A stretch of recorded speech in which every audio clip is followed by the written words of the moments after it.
Assalomu alaykum.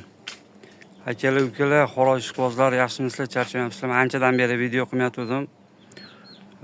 Bu yil sotuvga hech narsa sotmadim, chiqarmadim. O'zim uchun ochirib qo'ygan jo'jalarim 5 ta dona bor.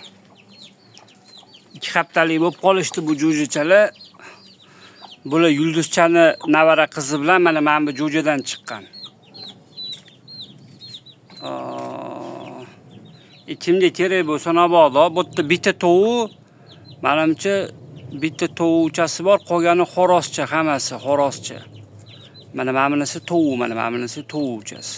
Mana bular xoroschalar. Bular 2 haftalik bo'lib qoldi bular. 2 haftalik bo'lib qoldi, hovlida yuribdi. Keyin men bu mabodo kimga kerak bo'lsa narxini ham o'tib ketdi, $50 bular. So'mda 600 ming so'm bo'ladimi? 600 ming so'mdan kimga kerak bo'lsa donasi. Kimga kerak bo'lsa bularni liniyali, ota taraf ham, ona taraf ham toza. Bularni qonida yapon bor. Chunki men buni onasi yapon, otasi karas. Buni ushtirib ko'rdim, 1-2 marta tullaylarga qo'ydim. 2 minut, 3 minutda ko'zini quyib tashlayapti tullaylarni. Kalta yurug'i yaxshi, pastga tushmaydi, tepada yuradi. Kimga kerak bo'lsa narxi $200. Srochni sotilyapti, shunaqa bo'lib qoldi. Kim ulgurib qolsin. Hozir telefon nomerimni ham qo'yaman. Dastavka qilib chiqarib yuboramiz. O'zbekistonning 12 ta viloyatiga.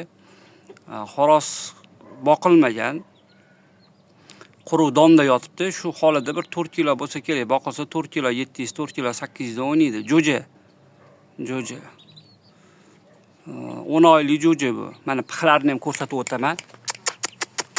Pixlari endi yorib chiqqan oyog'ida. Mana formalari.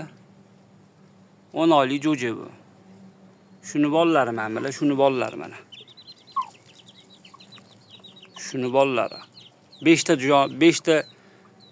jo'ja bo'ldi. Bitta tovuq, qolgani xoroschalar. Menimchalik. Narxi 600 ming so'mdan $50 bo'ladi. Mana buning narxi $200.